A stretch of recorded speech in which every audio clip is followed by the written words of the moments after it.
Bien, bonjour à tous et merci d'être avec nous jusqu'à 14 h. Nos invités sont déjà là. Sandrine Farouja, responsable de l'antenne locale d'insertion. Bonjour. Bonjour. Centre de la Grande Terre. Oni Kelly et Johanna Doucement sont là. Joanne Doucement. Joanne, oui, j'ai dit que Johanna. Joanne Doucement sont là. C'est qui tire le mouvement. Bonjour. La KIO qui va occuper le terrain pendant quelques jours. Vous dites qu'on est le directeur de RHT sera aussi notre invité. On aura la chronique de Assia Sarah Benadouch, chronique sur comment justement supporter les difficultés et comment vivre mieux. Et puis on va terminer avec Marilène Ferdi, avec laquelle on va parler aujourd'hui de l'intelligence artificielle. C'est très important. C'est pas une mode, mais c'est quelque chose d'important aujourd'hui. Il faut être bien connecté, bien comprendre ce que c'est. Sinon, l'actualité, eh bien, on va parler dans un instant des collectes solidaires des épiceries en est de Guadeloupe avec le reportage de Vianney. Alverme. Le Forum citoyen, c'était à Mornalo, à la découverte de la future médiathèque. On en parlera aussi avec Olivier Nouradel. Et puis, la nouvelle Miss Sainte-Rose, elle a été élue ce week-end. Ce week-end, vous la découvrirez tout à l'heure en exclusivité. Et puis, on va parler de cet hommage à Jacques Berthelot. Jacques Berthelot, qui est un architecte guadeloupéen qui est décédé en 1984. Il y a eu un hommage pour lui à Port-Louis et à Pointe-à-Pitre. On fera un petit peu le point sur tout ça. Mais on va tout de suite commencer avec l'actualité rapidement.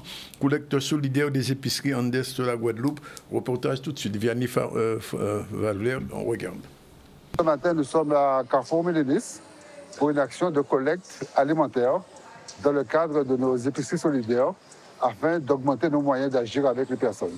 Nous savons que les Guadeloupéens et tous ceux qui vivent chez nous en Guadeloupe, ce sont des personnes solidaires. Et comme vous le voyez déjà, on a déjà collecté pas mal de kilos de produits.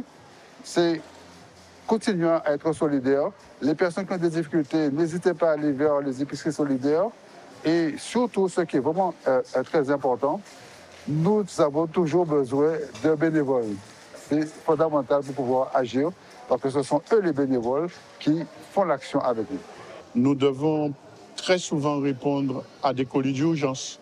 Nous devons répondre à des situations d'extrême précarité et de façon très ponctuelle. Hein. Et donc, nous devons avoir les moyens pour pouvoir répondre aux difficultés des bénéficiaires et des personnes qui sont vraiment en situation de précarité en Guadeloupe. La précarité augmente, change de visage, et nous devons aujourd'hui avoir les moyens de pouvoir, et nous devons nous donner des moyens pour pouvoir répondre à cet enjeu-là. En plus de l'aide, comme je le disais tout à l'heure, en plus de l'aide alimentaire, nous faisons des ateliers, estime de soi, parentalité, gestion budget, accès aux droits, etc., pour que la personne soit plus en capacité de se débrouiller dans cette société quand même sur le plan administratif assez compliqué, et aussi espérer plus en l'avenir. Et d'avoir aussi des échanges avec la population, leur expliquer aussi ce qu'est une épicerie solidaire, quelle est la situation de la précarité en Guadeloupe, établir vraiment une discussion pour leur faire comprendre la nécessité de nous accompagner, hein, et la situation de la Guadeloupe à ce niveau-là aussi. C'est extrêmement important.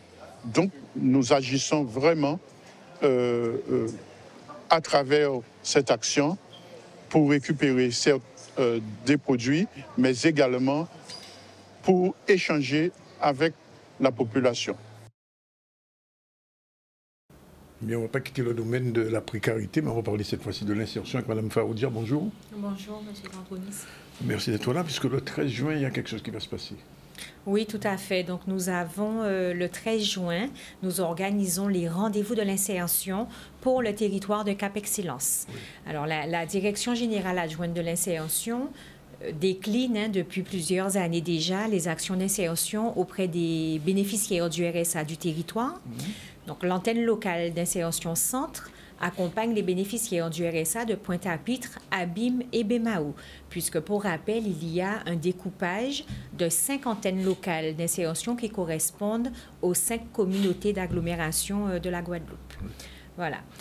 Alors, comment ça va s'organiser cette journée du 13? Tout à fait. Donc, en fait, le 13 juin, le jeudi 13 juin, sur la place de la mairie de Bémao, la place Childéric Trinqueur, nous allons mettre à disposition des bénéficiaires du RSA du territoire des stands d'information à volet insertion.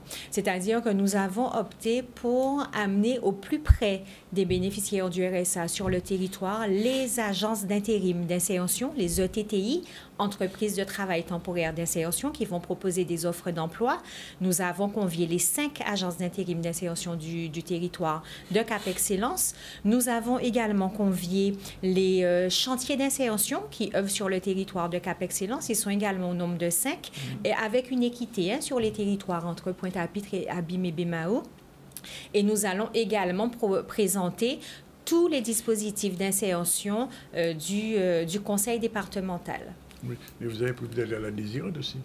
Alors voilà, c'est-à-dire que nous avons, les antennes ont pour objectif là vraiment d'aller au plus près du territoire. Donc la vidéo qui passe actuellement, effectivement, c'est la manifestation de la Désirade. Les collègues de Morne-à-l'Eau ont déjà également organisé l'année dernière des rendez-vous de l'insertion. Nous avons fait sur Morne-à-l'Eau, sur Saint-François et cette fois-ci, ça sera sur le territoire de Cap Excellence le 13 juin, un peu sous le même format que les autres antennes. L'objectif étant vraiment d'aller au plus près du public pour porter l'information sur le... Alors, est-ce que cette manifestation bénéficie uniquement aux gens qui sont déjà au RSA ou bien même aux gens qui ne le sont pas encore? Oui, tout à fait. Alors, la Direction générale adjointe de l'insertion accompagne prioritairement et exclusivement les bénéficiaires du RSA parce que le conseil départemental accompagne donc les bénéficiaires du RSA dans leur parcours d'insertion et donc nous visons ce public. Après, nous serons sur le territoire, nous serons là toute la matinée. Oui. Si des personnes souhaitent avoir des informations pour d'autres personnes qu'elles connaissent ou éventuellement rencontrer les agences d'intérim pour elles, oui. Ça ne nous pose aucun problème. En tout cas, les dispositifs que nous allons proposer concernant les formations, les aides financières, etc., la levée des freins sociaux concerne exclusivement les bénéficiaires du RSA. Ça veut dire que ces dispositifs commencent à aider un petit peu les gens à sortir de la précarité? Tout à fait. On sait bien que la précarité est liée, surtout chez nous, à souvent l'absence d'emploi, à des revenus extrêmement faibles. C'est très compliqué en Guadeloupe, compte tenu de la vie chère, compte tenu de l'environnement, de vivre avec le RSA. Et beaucoup de personnes essaient de s'en sortir. Beaucoup de personnes retournent vers la formation, rentrent en chantier d'insertion, essaient de lever les freins à la garde d'enfants, la remobilisation, etc., pour aller vers l'emploi. Et les rendez-vous de l'insertion, c'est vraiment ça, c'est aller au plus près des personnes pour leur présenter tous les dispositifs. Je crois savoir quand même qu'il y a environ 50 000 personnes au RSA. Non, il y en a bien moins maintenant. Il y a moins maintenant? Oui, ça a baissé? Ça a baissé. Ah, ben, tant mieux. On dénombrait 40 000 à peu près pendant le COVID. Et là, les chiffres sont en légère diminution. Depuis la sortie du COVID, 37 000 et quelques. 37 000. Voilà. Donc ça veut dire que le nombre est en train de chuter? Alors, le nombre diminue, parce qu'effectivement, sortie du COVID, les entreprises ont repris leur activité. Nous avons beaucoup d'auto-entrepreneurs en Guadeloupe, une forte volonté de créer des activités. Donc, nous accompagnons également ces créateurs d'activités. D'ailleurs, je profite pour dire qu'au rendez-vous de l'insertion, le 13 juin, nous aurons un stand dédié à l'accompagnement, à la création d'activités. Des bénéficiaires du RSA, donc nos partenaires privilégiés seront présents, la DIE, Initiative Guadeloupe, et nous présenterons également les dispositifs d'accompagnement du conseil départemental. Alors, comme chaque fois, il y a une chronique du RSA qui est annoncée, obligatoirement, il y a des gens qui m'appellent un petit peu avant de me poser des questions. Oui, c'est une dame qui m'a appelé, qui m'a dit qu'elle n'arrive pas à obtenir, en fait, inscrite au RSA, elle a fait toutes les demandes par la CAF, etc. Chaque fois, son dossier est rejeté. Et elle me dit que le premier mois, elle n'a pas d'emploi, elle a 2 enfants et elle n'a pas de revenus. qu'est-ce qu'elle doit faire? Généralement, effectivement, la demande de RSA se fait sur le site de la CAF. Oui. Si la CAF constate au moment du dossier qu'il y a des revenus qui n'ont pas été déclarés, alors ça peut être une succession, ça peut être l'emploi d'un salarié. Oui. Voilà, on se demande, mais pourquoi il y a un salarié alors qu'il n'y a pas de revenus? Vous voyez, la CAF, généralement, au moment de l'ouverture des droits, croise un certain nombre d'informations. S'ils n'ont pas toutes les informations, ils font une demande d'opportunité au conseil départemental qui, à ce moment-là, fait un contrôle.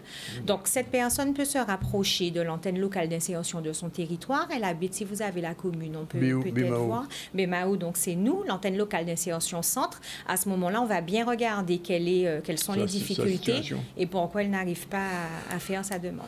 OK, bon, ben, écoutez, c'est bien dit, c'est fait. Alors, donc, rendez-vous donc jeudi 13. Rendez-vous jeudi 13 à partir de 8h30 pour le public de Pointe-à-Pitre, Abîme et Bémao. Exclusivement, hein? Oui, enfin, c'est l'antenne du centre. Après, comme je vous le disais, on essaie d'aller au plus près du territoire. Oui. Donc, d'autres manifestations seront programmées. Mais bien sûr, on ne fera pas de distinction. Hein. Toutes les personnes qui souhaitent venir nous rencontrer, les services du conseil départemental, la mission locale sera présente et ils accompagnent exclusivement les moins de 26 ans. France Travail sera à nos côtés pour les offres d'emploi, les agences d'intérim, les chantiers d'insertion. Donc, nous aurons quand même près de 30 stands à destination du public. Donc, on les invite à venir nous voir jeudi 13 juin. Merci Sandrine Smaroudja.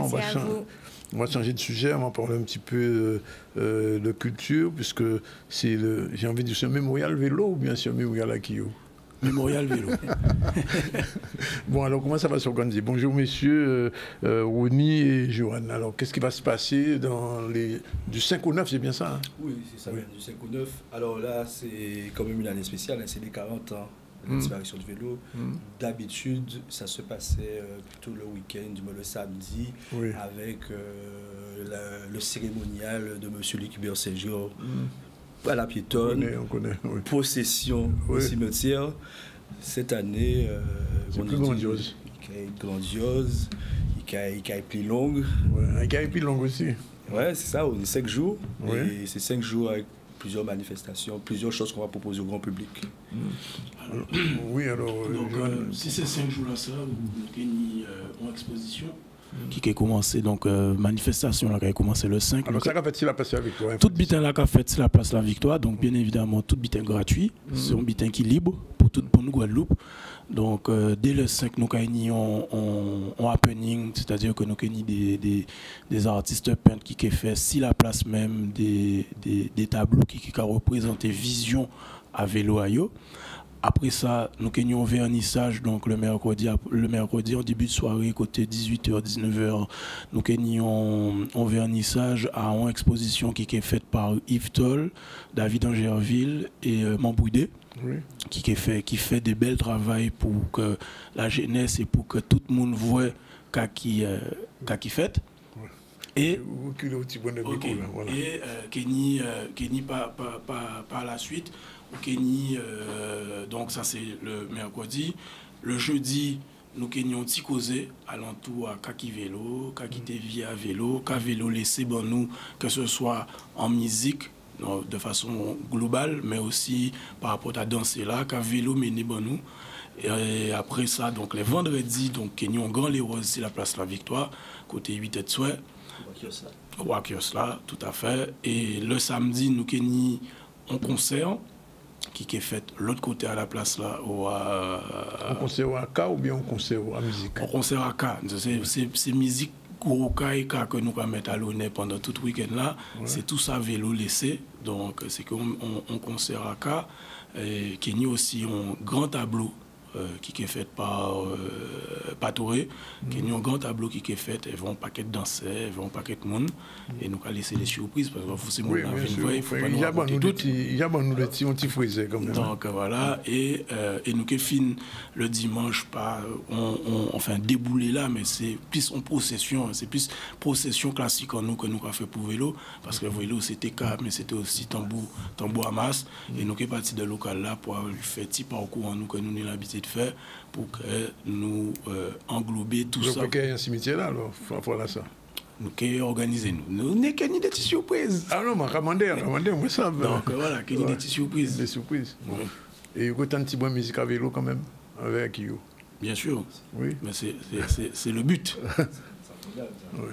Non, parce que bon, dit parfois, enfin moi je dis ça, en vrai, qui nous a Big Banka avant hier, on va jouer pour musique à vélo. Sur d'autres l'école. Non, on pas dit ça, on pas dit rien. Mais sur d'autres l'école. Oui, sur d'autres écoles. Bon, ben, de toute façon, semble ça. Bon, alors, au niveau à qui nous la autres, qui j'en ai le mouvement qui tire là, qui a capoté bien, c'est-à-dire que là, nous sortis faire renouvellement on partit à CA donc on a des boucons Joanne qui sortis rentrer. Il y a des nouveaux, sans avoir des nouveaux qui rentrent. Enfin, en bureau là. Dans le bureau là, pas bureau là.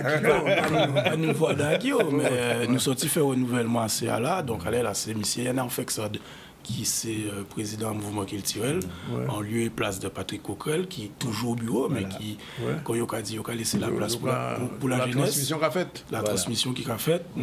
Donc, moi, c'est trésorier là, et nous avons une bonne équipe pour nous travailler et pour nous peut continuer à faire le mouvement culturel là qui est avancé. Il faut bien nous comprendre, c'est les anciens qu'on nous a créés, ils ont fait un gros travail.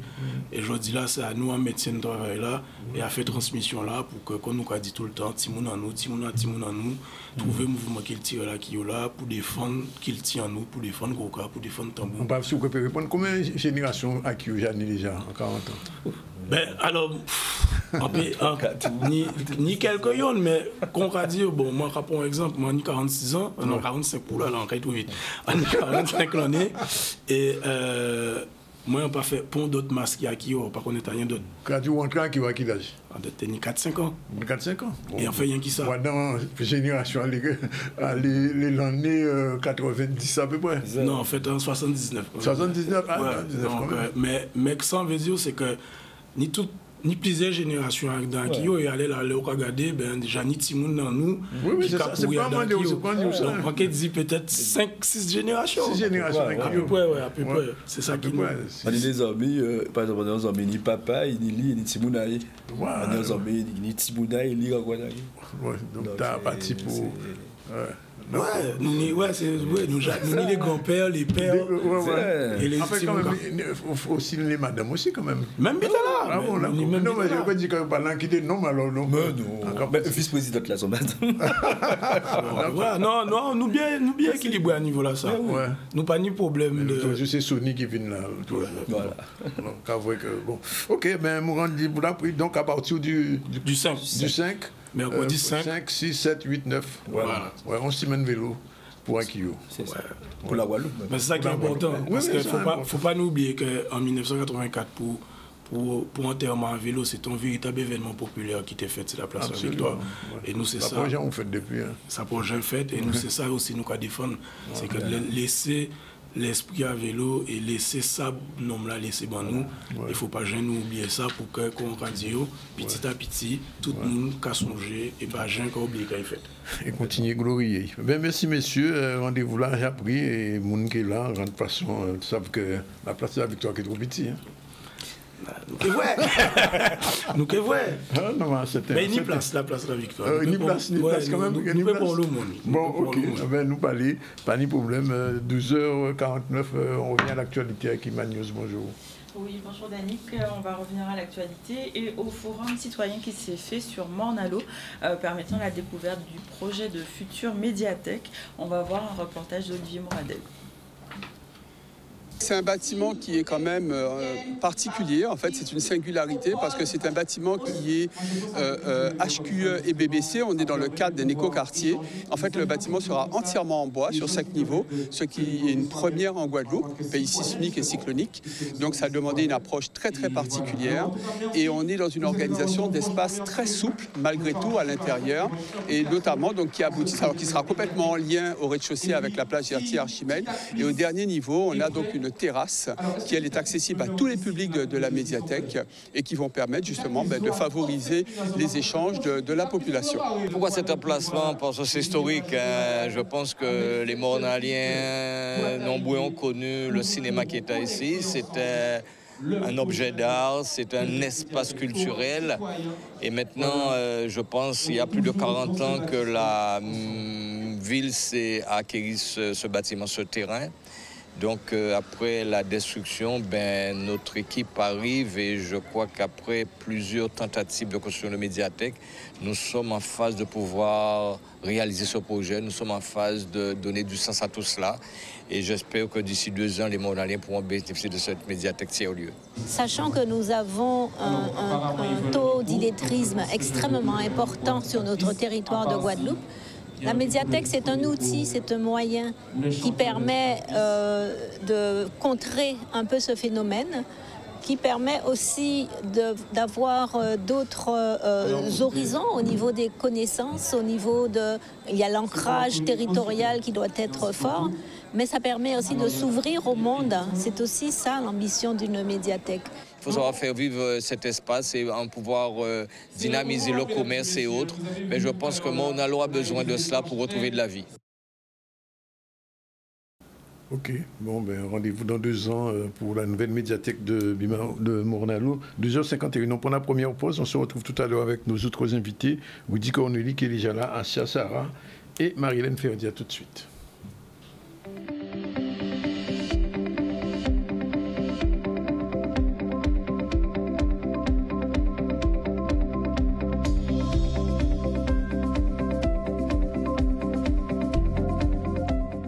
Voilà, il est déjà 12h55. Dans un instant, il va être 13h.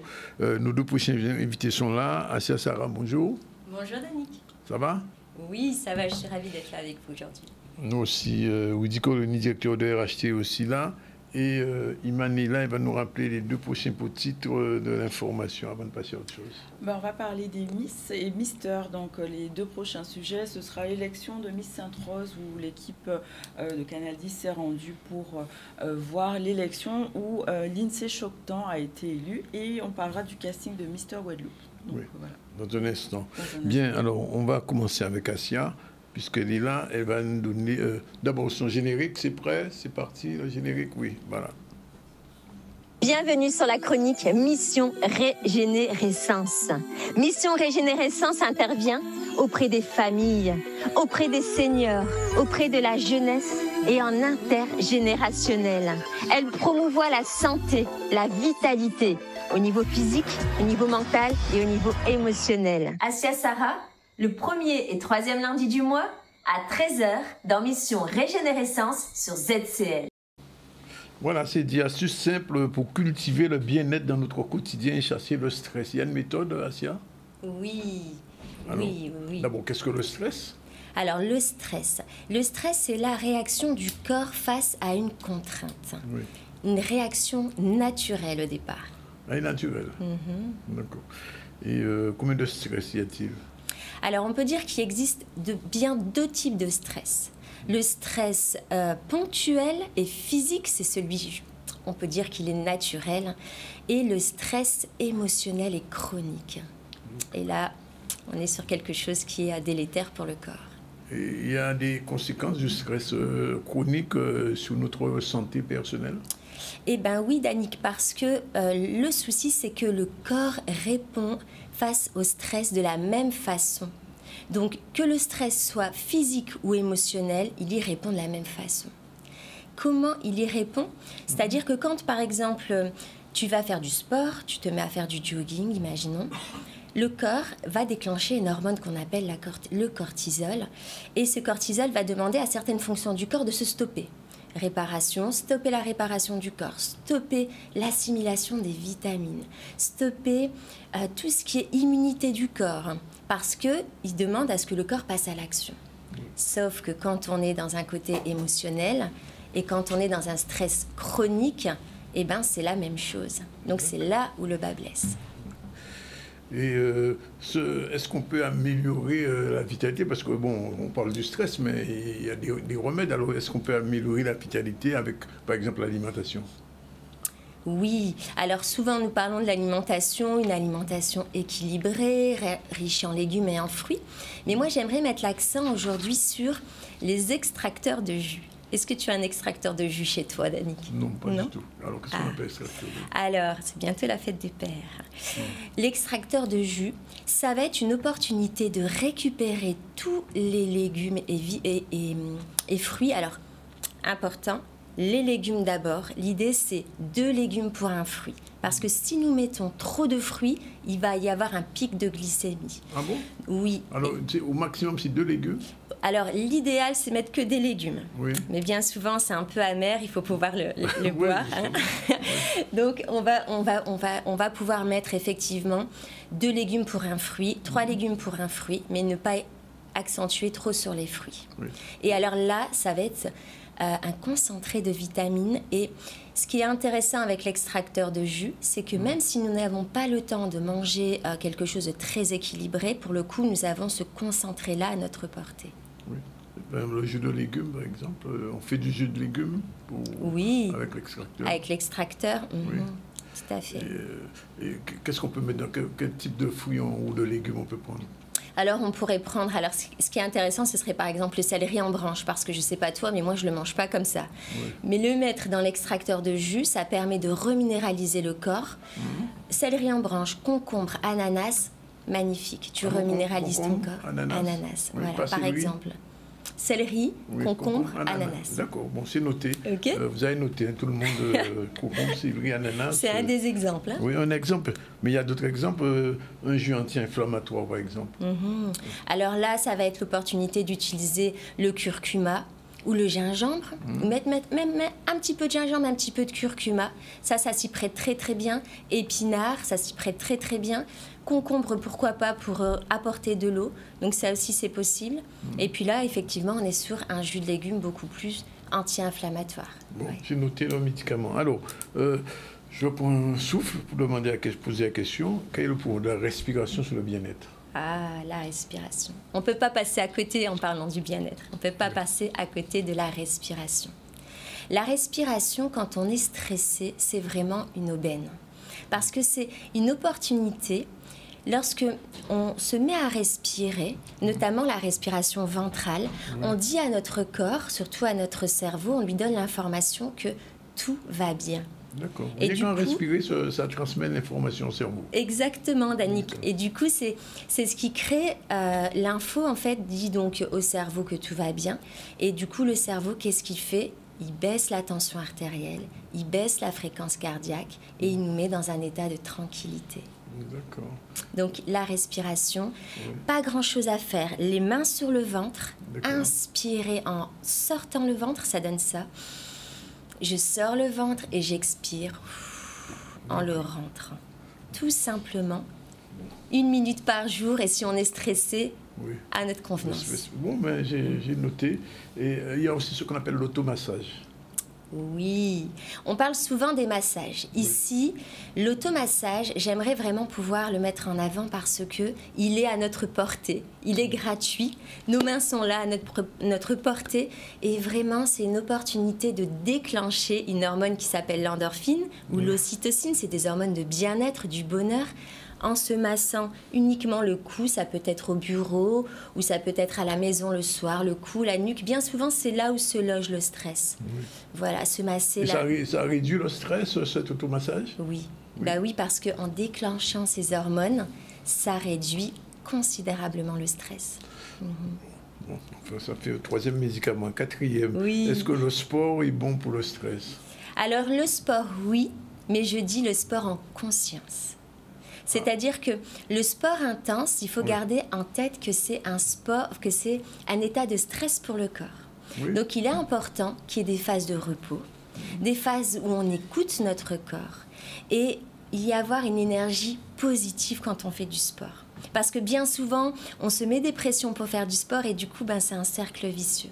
Donc l'idée étant de je fais du sport pour mon bien-être et j'écoute mon corps. Oui. Privilégier les sports doux. Hein. Oui. Il y a des sports particuliers pour ça, un peu... Oui, on les connaît, hein, le yoga, le tai chi. Oui. Moi, j'ai envie de vous parler de la marche en forêt, parce que sur cette belle île, il y a de quoi faire. Et je ne sais pas si tu as déjà eu l'opportunité de uniquement observer la magnifique nature que nous avons. L'observer, alors, mais sans penser, sans y mettre de pensée, uniquement être dans l'observation. On se retrouve dans un état de paix qui est très intéressant. Vive la Guadeloupe pour ça, au moins. Vive la Guadeloupe. On a ça gratuitement en plus, on va en profiter. Exactement. Bien. On va noter tout ça. Donc, respiration, jus de fruits et légumes, automassage et bien sûr, sport doux. Sport doux, sport en conscience. Voilà, Sarah, Sarah, merci. Puis, avec plaisir. Et à lundi prochain, je crois, c'est ça? Oui, tout à fait. Nous nous retrouvons lundi prochain sur Mission Régénérescence. À bientôt. C'est noté. Bien, on va passer chez quelqu'un qui est peut-être pas stressé, mais enfin, qui peut quelquefois du stress. Woody Corneli, bonjour, il est responsable d'une radio haute tension. Alors, quand une radio s'appelle haute tension, c'est qu'il doit avoir du stress dans ça. Bonjour, Woody. Bonjour, Dani. Concernant, non, pas stress, pas de stress. C'est pas radio haute stress, non? Non, tout à fait, ça va, tranquille. On prend la vie avec quelques années d'expérience, donc on prend la vie du bon côté, puis on fait avec le fonctionnement qu'on a sur le territoire Guadeloupe, on adapte par rapport à la Guadeloupe. Oui, mais quand on est dans un paysage médiatique aussi diversifié, on a une radio RHT qui a fait sa place finalement après combien, 30 ans déjà? 40 ans. 40 ans. Donc là, Jacques Akio, alors 40 ans de radio. L'expérience de 40 ans de radio, c'est quoi exactement? C'est des coups, c'est des coups bas. Oui. Des coups bon, les coups bas? Oui, des coups bas, des coups hauts. Oui. C'est aussi, il faut s'imposer. Il faut rester ce qu'on dit souvent chez nous, être le vieux nègre et le bon nègre, mais pas le nègre de service. Donc c'est différent.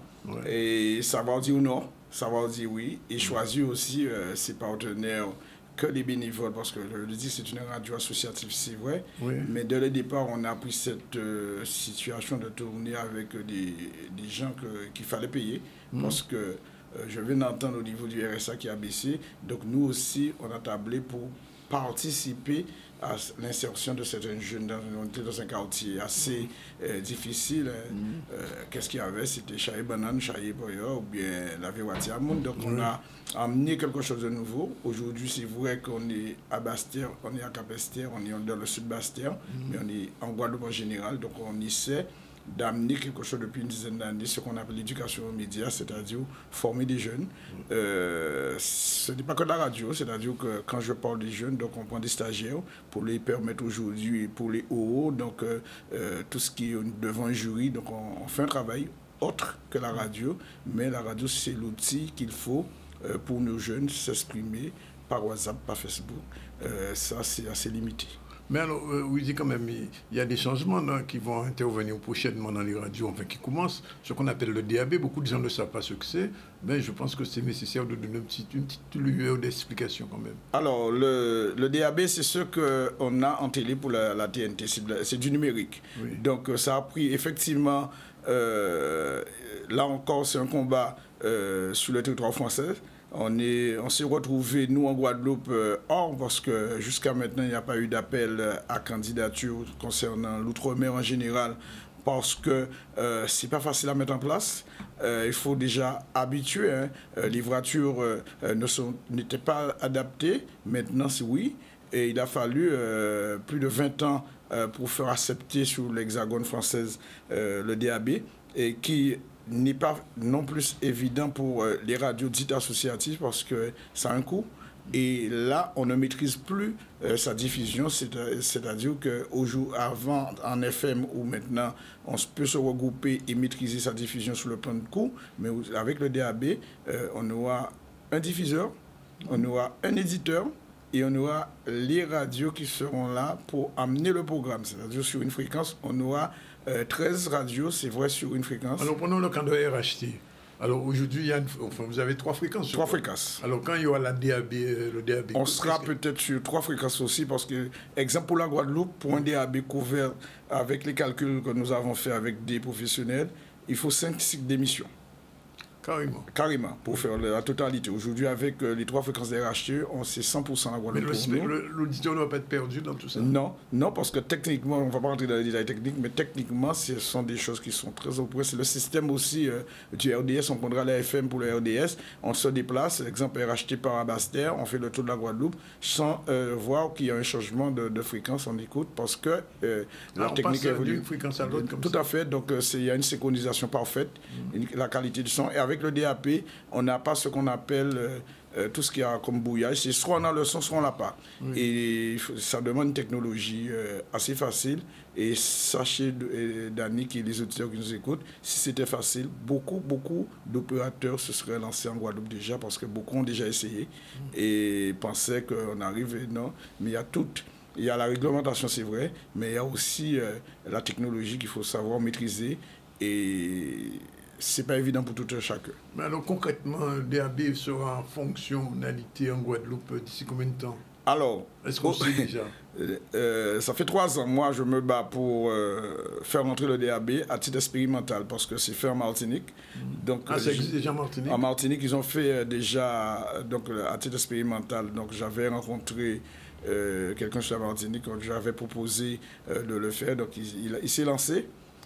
Et je dis merci parce que, vu le rapport par rapport à son fonctionnement, ça va nous permettre, nous, à titre expérimental. Parce qu'aujourd'hui, l'ARCOM nous dit, l'ex-CSA nous dit, écoutez, vous voulez, on part à titre expérimental, trouver des radios qui veulent faire à titre expérimental, mais vous n'avez pas la garantie, quand vous allez tout essayer, toutes les expériences, que ce sera vous qui serez soit le diffuseur ou autre, ça peut être quelqu'un d'autre. C'est-à-dire qu'on peut faire le travail expérimental aujourd'hui sur un site, exemple la Citerne, ça marche, on lance l'appel à candidature, tout le monde repart à zéro, donc on peut trouver un opérateur plus compétent financièrement, plutôt plus financièrement, plus loti, qui arrive, qui répond à l'appel à candidature, qui est cette demande d'utiliser le DAB, et les radios répondront à leur tour pour emmener leur programme sur le DAB, et sans compter qu'il faut que les 13 radios soient d'accord. C'est-à-dire s'il suffit que sur l'allotissement de la fréquence, qu'une radio n'est pas d'accord, on recommence à zéro. Donc c'est vraiment quelque chose qu'il faut se mettre d'accord. Et vu la situation actuelle en Guadeloupe, je ne pense pas que on soit d'accord. On n'est pas d'accord en FM, on n'est pas d'accord pour faire des choses ensemble. Donc je pense que sur le DAB, il faut vraiment reformer les gens, redonner cette éducation aux responsables de radio. Et là, il n'y a pas de différence entre radio associative, commerciale ou autre. Il y a simplement qu'il y a un émetteur qui sera en place et que tout un chacun se mette d'accord pour s'adapter à la chose. Alors, combien de radios existent aujourd'hui en Guadeloupe? On a une trentaine de fréquences autorisées. Oui. Je veux peut-être choquer. À mon avis, une dizaine de radios, même 9 qui fonctionnent réellement en dehors des radios qu'on connaît commerciales. Je parle au niveau associatif. On a beaucoup de boîtes à musique. C'est un peu vexant de le dire, mais aujourd'hui, ça nous fait perdre aussi en crédibilité. Nous venons de faire avec, parce que je suis dans une fédération, le syndicat SNRL, mais aussi qui vient de monter avec le syndicat, la Confédération nationale des radios associatives de France, donc ce qu'on appelle les locales. Donc les locales, c'est-à-dire qu'on a constaté en face, on a des groupes comme CERTI, on a des groupes de radio, ce sont Énergie et autres, qui se sont regroupés un bon moment pour aller donc chercher ce qu'on appelle les messages d'intérêt général au niveau des ministères. C'est très difficile. Donc, on a une soixantaine de radios qui se sont alliées dans le cadre du local et aller vendre. Quand je dis vendre, ce n'est pas aller chercher de la pub parce qu'on est limité à 20%. Donc, ce n'est pas une question de pub, c'est une question d'aller chercher nos collectivités locales au lieu de financer des sociétés qui brassent de l'argent et qui ça repart ailleurs. Hein. Il ne faut pas se voir de la face. Hein. Les radios qui dominent en Guadeloupe ne gardent pas toute le plus-value pour la Guadeloupe. Donc, encourager les radios associatives qui, eux, ont la possibilité de donner plus longtemps de la parole, hein, donc à nos politiques, à nos associations, encourager les élèves hein, donc dans l'éducation aux médias. Et donc, je suis mandataire adjoint dans le conseil d'administration des locales. Et là-dessus, on travaille sur le livre, on a travaillé sur le livre blanc pour l'AOCOM qui va être présenté le 8 à Paris à l'AOCOM. Là, il y a aussi les assises de la radio qui se feront aussi sur Paris et donc qui va commencer le 6 et le 7 avec le CNRA à Louviers. On aura aussi d'autres manifestations, mais nous, en Guadeloupe, pour le moment, on est à côté. On ne participe pas en visio aux réunions invitées, on attend, on est là, nous allons veiller, et puis c'est comme le changement de statut de la Guadeloupe. Mais il y a une journée de la radio qui est prévue normalement. Alors, la fête de la radio, oui, ça ressemble un peu à la fête de la musique, mais c'est du 7 au 8 juin. Oui. Donc, c'est dans la semaine jeudi et vendredi, où cette fête, c'est une association. L'association porte aussi ce nom, je suis aussi adhérent, et on pourra faire de la radio partout.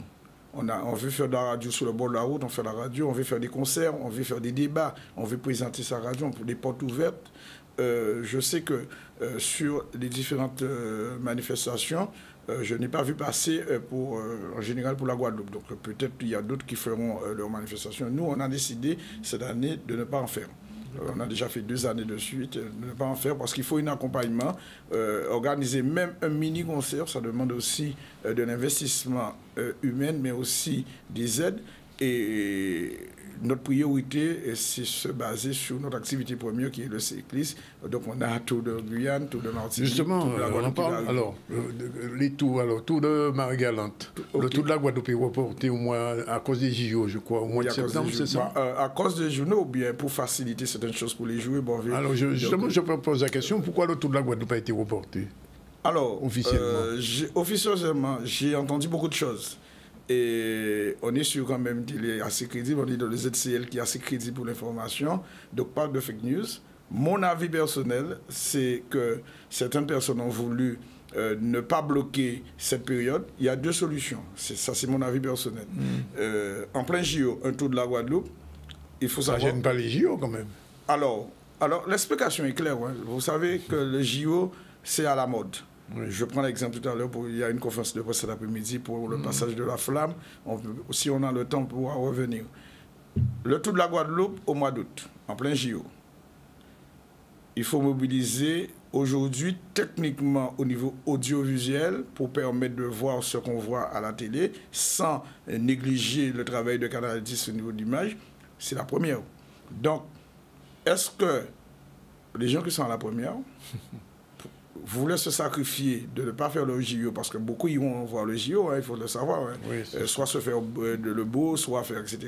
Donc, techniquement, est-ce que aussi l'hélicoptère mobilisé, est-ce que les techniciens mobilisés au niveau de toutes ces structures vont se sacrifier? Est-ce qu'il n'est pas préférable pour le groupe France Télévisions, parce qu'il faut noter, hein, qu'on va aussi vers le ETF bientôt, hein, donc avec la nouvelle loi qui va arriver, donc regrouper et récupérer au niveau même Guadeloupe Première pour les athlètes domiens, les journalistes que nous avons, pour faire cette manifestation. Ça, c'est mon avis, mon analyse par rapport à ce que j'entends. On a aussi le président du comité qui est bien Fontico JO aussi, bon, on peut le comprendre. Donc, il doit être là, c'est lui le président du jury, c'est le directeur de course. Donc, lui aussi, à titre personnel, peut-être, veut aussi le JO à Paris. Il a fallu attendre longtemps, hein. Donc, ça revient. Donc, après, c'est humain. Moi, je ne suis pas là pour critiquer X ou Y. Ce que je regrette, c'est que beaucoup de personnes viennent en vacances bonifiées, viennent en vacances en Guadeloupe pour voir le Tour de la Guadeloupe. Oui. Est-ce que le Tour de la Guadeloupe, à partir du 23 août, on aura le même retombé, sachant que la semaine après, on a l'entrée scolaire? Est-ce que le Tour de la Guadeloupe, qui va se chevaucher avec la Guyane, est-ce que nous aurons des coureurs, exemple, qui vont donc défendre? Non, nous avons gagné le Tour de Guyane l'année dernière, qui vont défendre, oui ou non? Donc il faudrait aussi savoir que le Tour de la Guadeloupe, c'est quand même un tour ICI de 2. Il y a des coureurs qui sont très bons au niveau national et autres, qui peuvent partir en sélection de la Guadeloupe, faire le Tour de Guyane, ne pas faire le Tour de la Guadeloupe pour gonfler le peloton. Donc il y a toutes des choses à mettre en place, c'est le débat. Moi, je ne suis pas dirigeant de comité régional, je ne suis pas dirigeant d'organisation, je laisse le soin au président du club de voir qu'est-ce que cela va donner au mois d'août pour le Tour, est-ce qu'il y aura un retombé. Ça veut dire que là, c'est déjà, comme on dit, sanctuarisé, le tour de la Guadeloupe, ce soit noté un peu. Alors, il faut noter, j'ai vu, quand le tour se termine, on arrête déjà la date. Oui. Donc, on a vu gesticuler beaucoup de choses pour le déplacement. C'était simplement la négociation avec l'UCI qu'il fallait déplacer la date. Le tour de la Guadeloupe va revenir sûrement l'année prochaine aux mêmes périodes. Mais ce qu'il faut noter, c'est savoir quelle sera le retombée au niveau population pour le tour de la Guadeloupe. Mais comme le week-end, on sait qu'on a beaucoup de Guadeloupéens qui sont sur le bord de la route, ça m'étonne qu'on n'a pas beaucoup de Guadeloupéens qui sont... Alors, le tour de Marie-Galante n'a pas bougé, non? Non, le tour de Marie-Galante n'a pas bougé pour le moment. RHT sera au tour de Marie-Galante? Marie-Galante, on fait... Martinique? Alors, posez la question, pour aller plus vite, tous les week-ends, on est dans le Vous êtes sur le tour, vous êtes sur le cyclisme. Et on n'est pas que pour l'élite ou autres. On fait des écoles de cyclisme, on fait les U27, les U17 et les autres. Malheureusement, ça a un coût et qu'on n'a pas de retombées à ce niveau-là parce que beaucoup de critiques, mais très peu d'aide. Alors, autre chose, on l'a noté, il y a eu beaucoup de manifestations mémorielles au mois de mai. Il y en aura encore beaucoup. Alors, est-ce que, j'ai envie de dire, le nombre d'actions musicales, culturelles qui se déroulent en ce moment en Guadeloupe, ça favorise une radio comme RHT? Ça pourrait favoriser, mais déjà que les organisateurs, eux aussi, fassent l'effort de venir vers nous pour nous proposer des choses. On a des institutions comme la région, le département, certaines communes, exemple Saint-Claude, qui fait le geste à travers de communiqués, à travers d'une invitation. Moi, j'ai pris la responsabilité. Si demain je suis plus président ou responsable de RHT, peut-être celui qui va me remplacer fera autrement. On va où on nous invite. Et souvent, ce n'est pas une question d'argent ou autre, c'est tout simplement, on apporte ce qu'on le dit, hein, RHT c'est la proximité au bout du monde, donc ça nous permet donc nous aussi de valoriser les actions sur le territoire, mais aussi nous valoriser et nous faire connaître. Le gros problème aujourd'hui, Danick, il faut le dire, on a cette pénurie d'animateurs, on a cette pénurie de journalistes, qu'on le veuille ou pas. On ne retrouve pas. Moi, je me rappelle quand on a commencé dans les années 84, les jeunes se battaient pour pousser la platine, pour parler dans un micro. Aujourd'hui, on n'a pas les jeunes ne veulent pas parler parce que il y aura pas pour tabac, il y aura des mots finis, il y aura tchatché, c'est fini. Donc ça aussi, il faut le dire. Moi, je suis membre titulaire au CRIFOP. Le CRIFOP, c'est l'orientation avec la région, le département et la région et l'État pour les orientations professionnelles. Souvent, on n'en passe pas.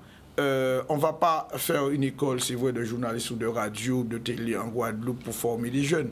Mais on peut prendre quelqu'un qui a un niveau, qui a ce culture générale et faire de cette personne un animateur qui peut être à l'antenne.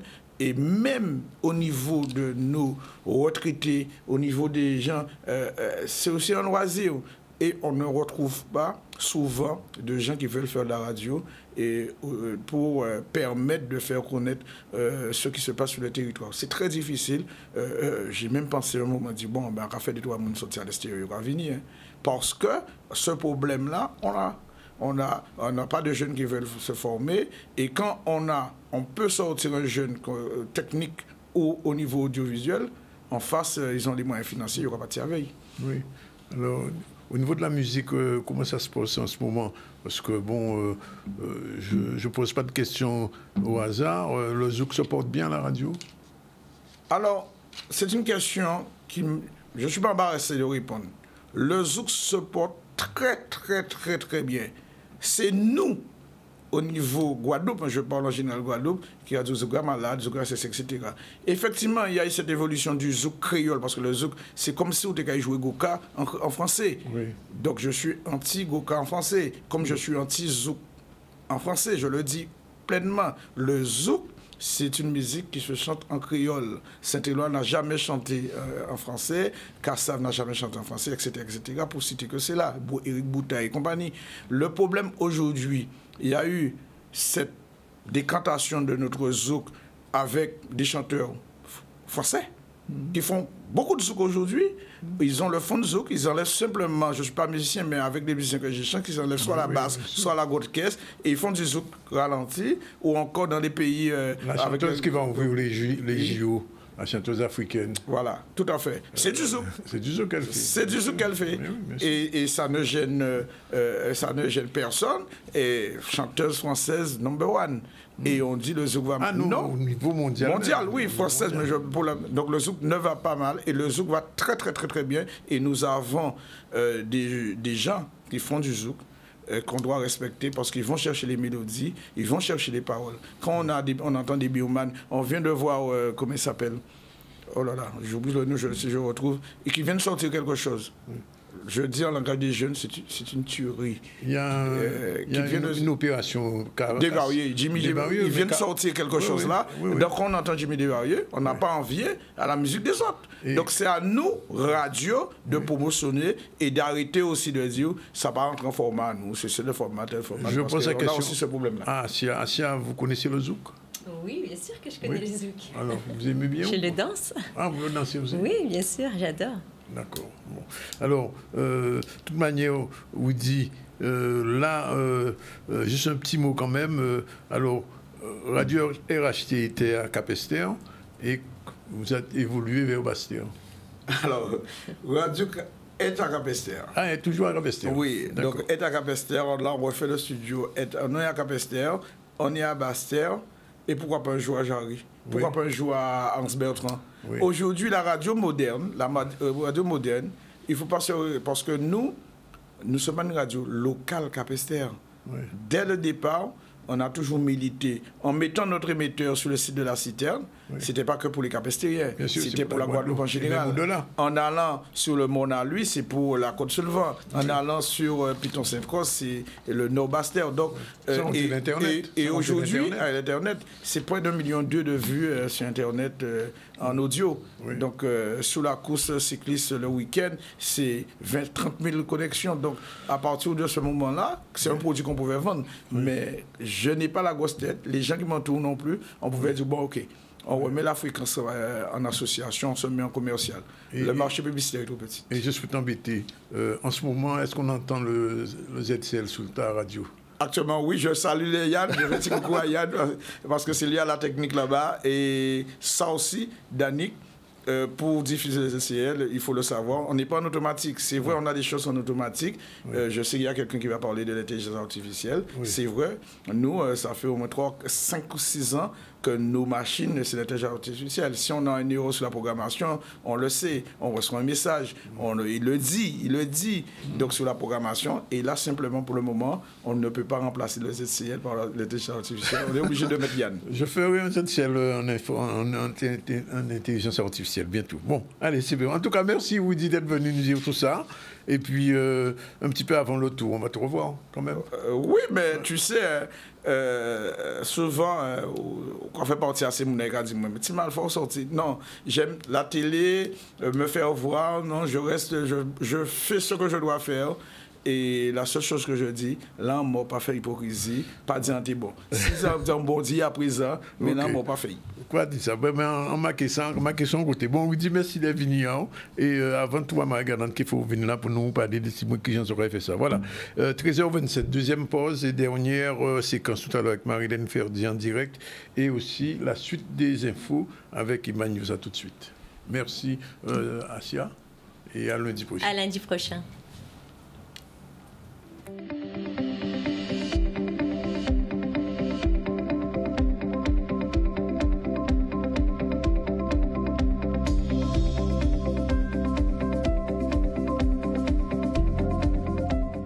Dans une minute, on va démarrer le logiciel, puisque Mme Ferdi Rigieux est là. Bonjour. Bonjour, Danick. Alors, on va juste rectifier le nom de la personne, Ferdi Rixio. Rixio. Oui. Merci. Rixio. Bon, pour l'instant, on revient à l'actualité avec Iman News. Rappelle les premiers titres et les deux derniers titres. Alors, on a parlé de la collecte solidaire des épiceries en Guadeloupe. On a aussi abordé le forum qui présentait la future médiathèque de Morne-à-l'Eau. On va évoquer maintenant l'élection de Miss Sainte-Rose et le casting de Mister Guadeloupe. Donc, 2 élections, une à venir, une qui est déjà passée. On fera ensuite un hommage à Jacques Berthelot, qui s'est déroulé ce week-end. Voilà. Bon, alors, il est 13h30, c'est le JCL et c'est tout de suite le générique, c'est parti. Le journal du campus Luminance, c'est l'info sur l'audiovisuel, le cinéma et la culture. Le JCL vous donne rendez-vous à 13h30, le lundi, le mercredi et le vendredi dans le ZCL sur Canal 10.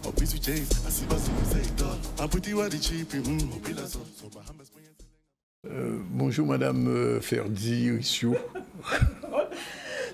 Bonjour Monsieur Zandronis. Ibrahim, c'est fini, il y a encore d'autres ou on s'arrête à Ibrahim? Damblin. Bonjour Monsieur Zandronis Ibrahim Damblin. C'est bon? Oui. Voilà, c'est bon.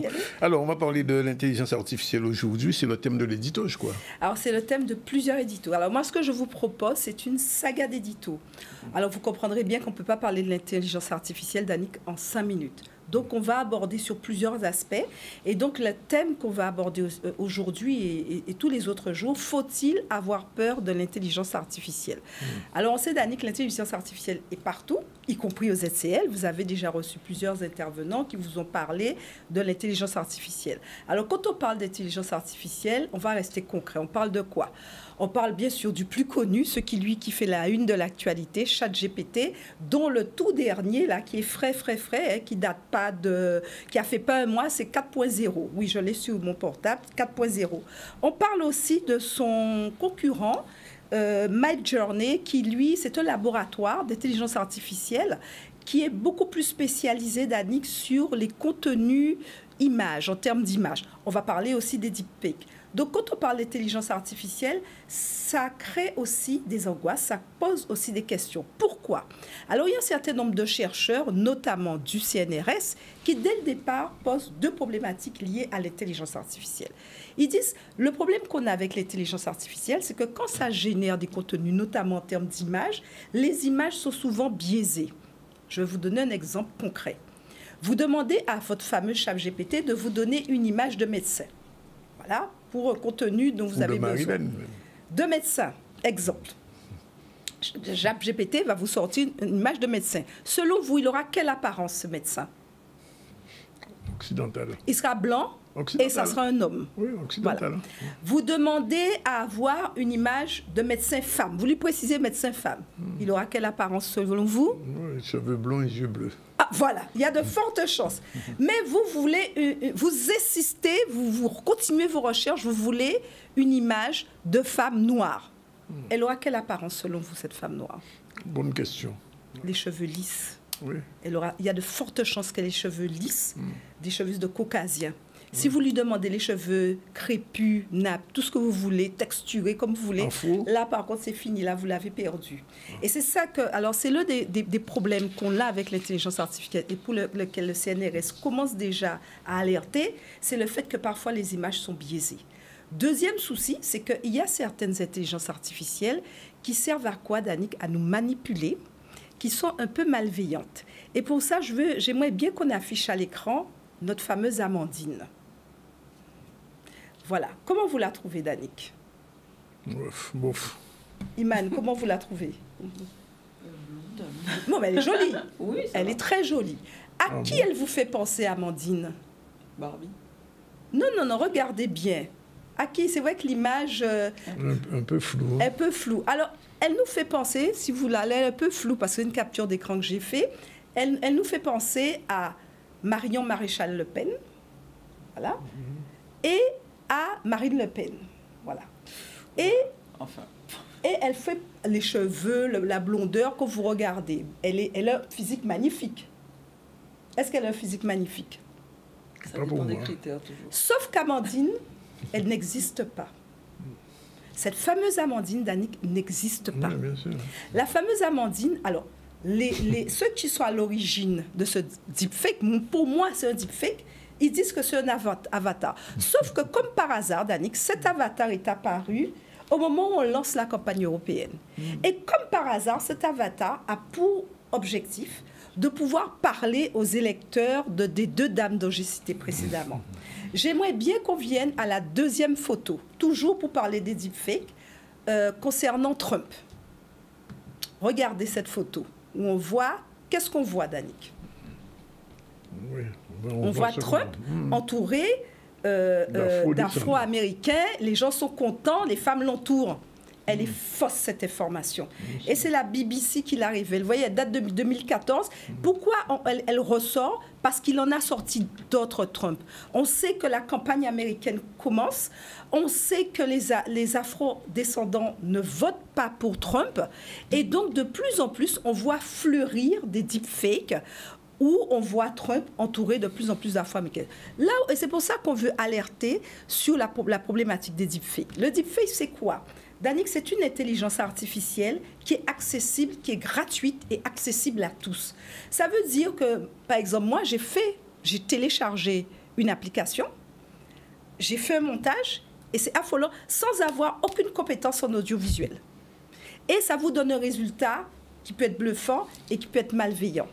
Donc, voilà les deux raisons. Donc, qu'est-ce que... Alors, il faut avoir peur ou pas? Alors attention, mais qu'est-ce que dit le CNRS et tous les autres chercheurs? On a un problème, c'est que les gouvernements sont un peu en retard. Ils n'anticipent pas et ils ne posent pas de garde-fous. Deuxième conséquence, Danick, et ça c'est quelque chose, là on est plus dans le futur proche, là on voit les conséquences économiques. Il faut savoir qu'il y a une entreprise française qui a décidé de licencier 217 personnes. Est-ce que vous savez ce que ça représente, ces 217 personnes pour la masse salariale? Donnez-moi un chiffre. Une idée, ça dépend de pourcentage. Allez, qu'est-ce que ça peut... 3%? Non, Danick, ça représente 60% de la masse salariale. Alors, c'est une entreprise, c'est important, hein, la nature de cette entreprise. Elle est spécialisée dans la veille de communication. Et ce sont les gens chargés de cette fameuse veille. Donc on va licencier, on va supprimer les postes, et ils vont être remplacés par quoi, selon vous? Par l'IA. Par l'IA, par l'intelligence artificielle. Pourquoi? Parce que ça coûte moins cher et ça permet de rentabilité. Alors, il y a des métiers en perdition. Attention, le fameux CNRS et tous les autres chercheurs nous disent, certains nous disent encore, oh, vous inquiétez pas, les métiers ne sont pas menacés. Voilà ce qu'on vous dit. Hein. Les métiers ne sont pas menacés, ce sont les tâches qui sont menacées. Ouais. En effet, Danick, j'imagine, comme beaucoup, que quand vous écrivez, quand on a un écrit, quel que soit l'écrit, on utilise toujours les correcteurs. Les correcteurs sont générés par des intelligences artificielles. Mais bien sûr que certains métiers sont déjà menacés. Je vais vous donner un scoop.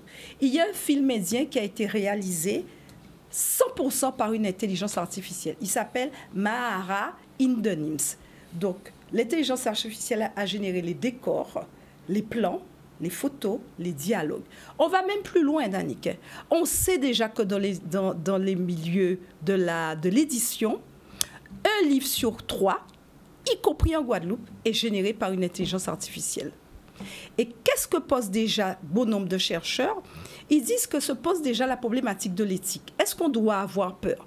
Alors certains vous diront, tant que l'intelligence artificielle, l'homme a le contrôle sous l'intelligence artificielle, il ne faut pas avoir peur. Mais peut-être que le jour où l'homme perdra le contrôle sur l'intelligence artificielle, il sera trop tard pour avoir peur. Alors, vous avez parlé de menaces sur certains métiers. Notre prochain édito, je vous propose quoi?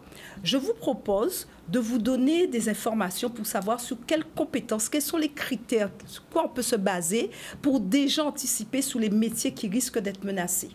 Voilà. Merci, Marielle, qu'on retrouve mercredi 5 pour... L'Actu Campus à 13h30 et vendredi pour le Zoom Campus toujours à 13h30. Merci. 13h42, on revient à l'actu avec Iman News. C'est parti. Oui, on va revenir à l'actualité et justement à l'élection de Miss Sainte-Rose. Et Lindsay Choctan a été élue donc ce week-end. L'équipe de Canal 10 était sur place. On va voir un retour de cette élection. Miss Sainte-Rose 2024 est et restera Lindsay Choctan. Lindsay Choctan, Miss Sainte-Rose. Et sa première dauphine, Maëlle Lelevé-Guillemot. est procédé. La couronne remise par Aurélia. Toutes nos félicitations à Lindsay Choptan, bien sûr. Cette aventure était très riche. Au début, on ne se connaissait pas avec les filles. On a pu se découvrir de belles amitiés, se découvrir nous-mêmes. On a vraiment pu apprendre de nouvelles choses, que ce soit au niveau personnel, au niveau collectif, vivre des expériences exceptionnelles. Et c'est vrai qu'au début, quand je me suis inscrite, je ne pensais pas gagner, mais ça a été une très belle découverte, une très belle surprise et une belle récompense pour tous les efforts qui ont été faits. Je suis ravie, je remercie d'ailleurs la mairie de Sainte-Rose pour l'invitation, parce que c'est vrai qu'ils nous ont offert un show magnifique. Bravo à toutes ces candidates. Et puis je souhaite tout le bonheur du monde à cette magnifique Miss qui va peut-être, j'espère en tout cas, briller à Miss Guadeloupe. Alors maintenant que j'ai remporté cette couronne, j'aimerais mettre en place différents projets au niveau de la ville et continuer pour les différents concours qui se présentent pour moi. Je remercie toutes mes camarades qui ont vraiment été exceptionnels, qui m'ont encouragé du début à la fin. On a vraiment tissé une amitié forte et c'est ce dont je me souviendrai le plus dans cette aventure. D'abord une satisfaction d'avoir pu réaliser à nouveau cette élection puisque c'est d'abord ça le challenge et puis une belle fête, une belle organisation. Je remercie très sincèrement le comité qui a bien fait les choses. Je remercie bien évidemment toutes les filles, les 9 qui étaient courageuses et qui ont travaillé pendant 2 mois. Je trouve ça extraordinaire.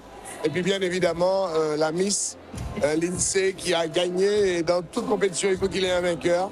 Et je suis très fier d'elle. Et j'espère que elle pourra aller bien plus loin. En tout cas, la commune de Sainte-Rose sera derrière elle. Le conseil que je pourrais lui donner, c'est de toujours rester elle-même, de toujours garder ce contact avec les gens. J'adore cette façon qu'elle a d'attirer en tout cas le public auprès d'elle. Donc franchement, je lui dirais de rester sur sa simplicité et de briller à Miss Guadeloupe. La ville renaît de ses cendres depuis quelques années, depuis 2 ans précisément.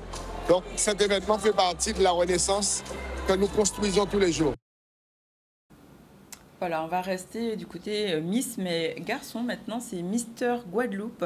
Et un casting, justement, est ouvert. Donc, c'est l'occasion de pouvoir vous lancer. On voit un reportage de Vianney Valverde. 13e édition où le comité Mister Guadeloupe met en avant les hommes guadeloupéens, plus particulièrement les jeunes qui veulent représenter la Guadeloupe.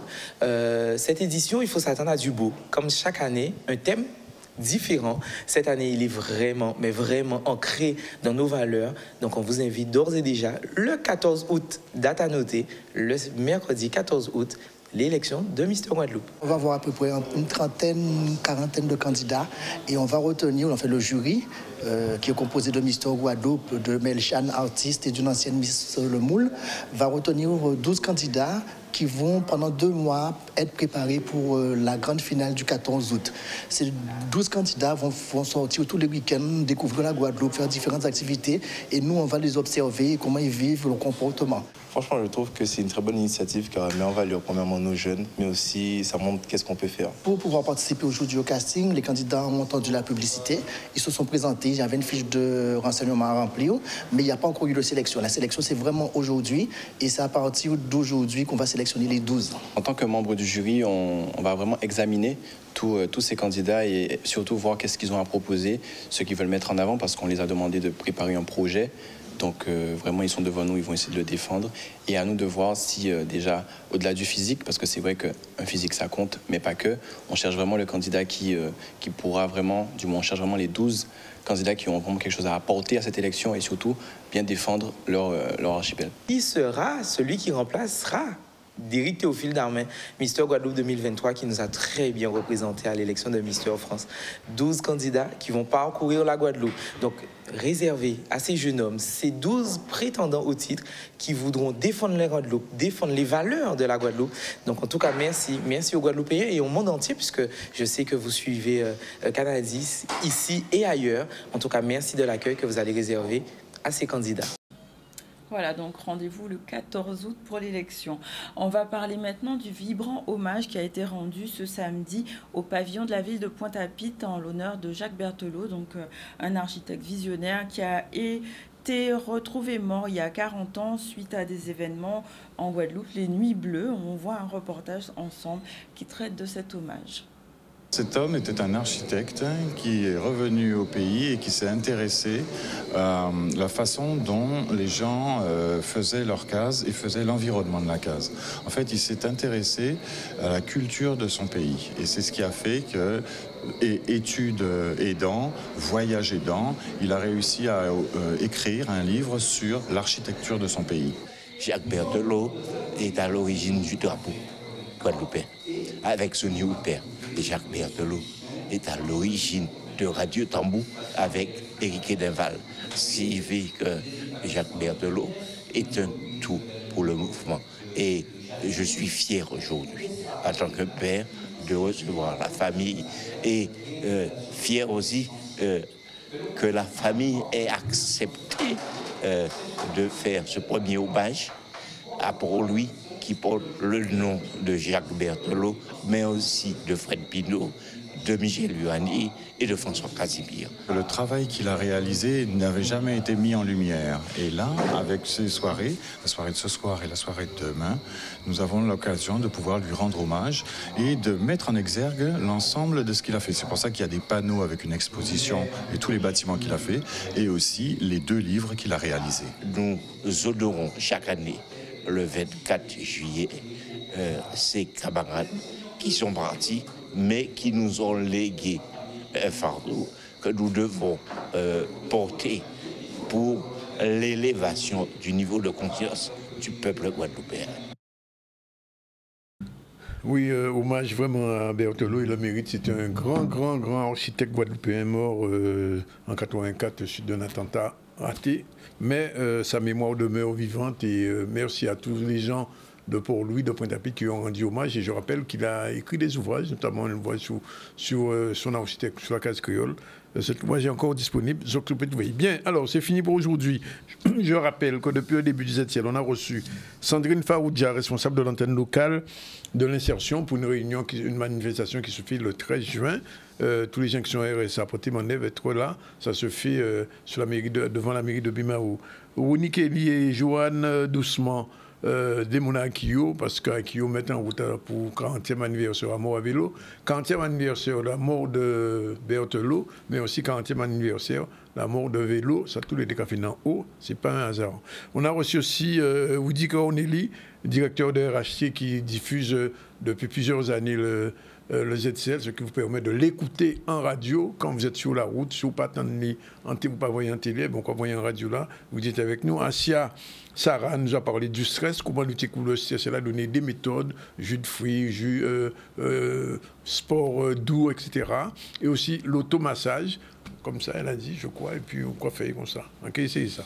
Et puis Marilyn Ferdi qui a fait un zoom sur, aujourd'hui un édito sur l'intelligence artificielle, l'IA, à ne pas confondre avec la CIA. Donc, voilà les informations. Avant que je donne le nom, il faut que je dise le parole à pays la jaune là. Oreilles coupées, mais tout aille là.